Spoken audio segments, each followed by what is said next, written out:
Hello semester 2 students.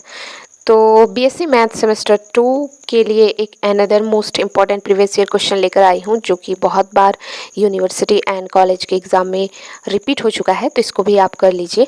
साथ ही साथ class में आगे बढ़ने से पहले मैं आपको बता देना चाहती हूँ कि इसके पहले वाले इंपॉर्टेंट क्वेश्चन अगर आपने नहीं देखा है तो नीचे लिंक है डिस्क्रिप्शन बॉक्स में।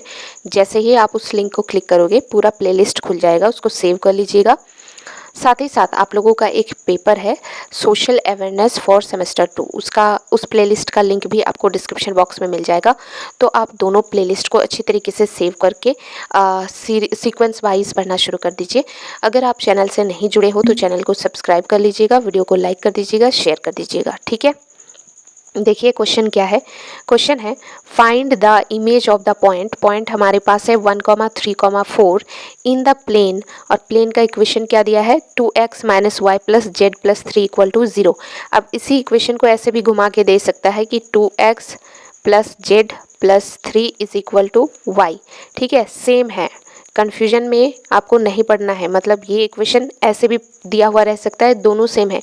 क्यों सेम है? बिकॉज देखो 2x है, 2x है, प्लस जेड है, प्लस जेड है, प्लस 3 है, प्लस 3 है, और यहाँ पर -y है, तो इसको इस साइड लेके आ जाओ तो -y ही तो आएगा और उस साइड 0 रहेगा। समझ रहे हो? तो ये दोनों तरह से पूछा जा सकता है। सो कन्फ्यूजन में आपको नहीं पढ़ना है। अब सोल्यूशन स्टार्ट करते हैं। देखिए हमारे पास पॉइंट क्या है 1,3,4 और प्लेन का इक्वेशन क्या है 2x - y + z + 3 = 0। ठीक है, अब देखिए इमेज के लिए फॉर्मूला क्या होता है। इमेज ऑफ किसी भी पॉइंट का, जैसे मान लेते हैं जनरल कोई पॉइंट है x1 y1 z1 in the plane, और हमारे पास इक्वेशन है ax + by + cz + d = 0। ये प्लेन के इक्वेशन का जो है वो जनरल फॉर्म है और ये पॉइंट है। तो फिर फॉर्मूला क्या होगा? फॉर्मूला होगा x - x1 बटे a = y - y1 बटे b = z - z1 बटे c बराबर -2 × ax1 + by1 + cz1, और प्लस में ये d है। ठीक है, और बटे में है a² + b² + c²। ये आपको याद रखना है, ये आपको याद करना पड़ेगा। ठीक है, अब देखिए हमारे पास, हम यहाँ पर आपको दिखाने की कोशिश करते हैं। यस, हमारे पास पॉइंट क्या है 1,3,4।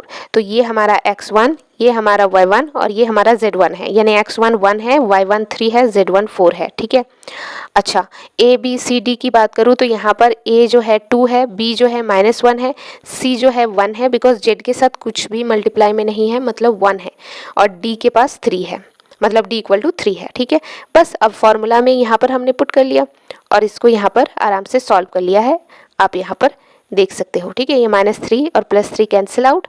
ओके, हमारे पास ये बचा ना, यहाँ पर -2 बचेगा। अब यहाँ पे कैसे हम लेके आएंगे? तो देखिए हमारे पास बचा क्या है x - 1 बटे 2 = y - 3 बटे -1 = z - 4 बटे 1 = -2। ठीक है, अब देखिए ज़रा, यहाँ पर है हमारे पास x - 1 बटे 2 = -2, तो -2। ठीक है, अब देखिए क्रॉस मल्टीप्लाई करेंगे तो यहाँ पर x - 1 × 1 क्या होगा, x - 1 ही होगा, और यहाँ पर 2 × -2, तो दैट इज़ -4।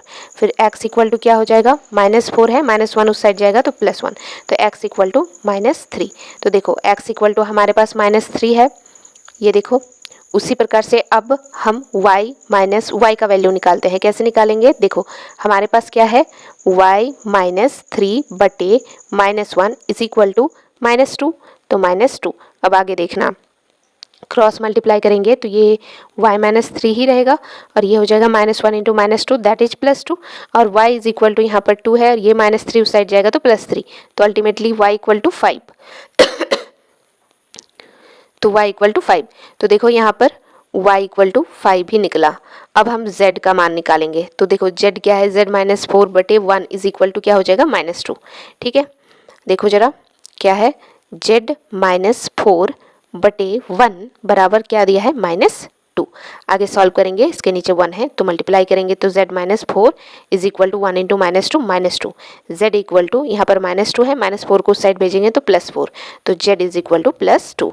तो देख लो जरा, z = हमारे पास +2 आया। इसका मतलब मिरर इमेज का पॉइंट हमारे पास क्या आया, -3, 5, 2, और यही हमारा आंसर है। ठीक है, तो इस तरीके का सवाल अगर आपसे पूछा जाए, हो सकता है, अब देखिए हो सकता है कि ये पॉइंट चेंज कर दे, यहाँ पर 1,3,4 है, हो सकता है आपको पॉइंट दे दे 2,-1,5, है ना, या फिर ये इक्वेशन चेंज कर दे, बट प्रोसेस सेम रहेगा, फॉर्मूला सेम रहेगा, है ना, और हो सकता है यही रिपीट हो जाए। ओके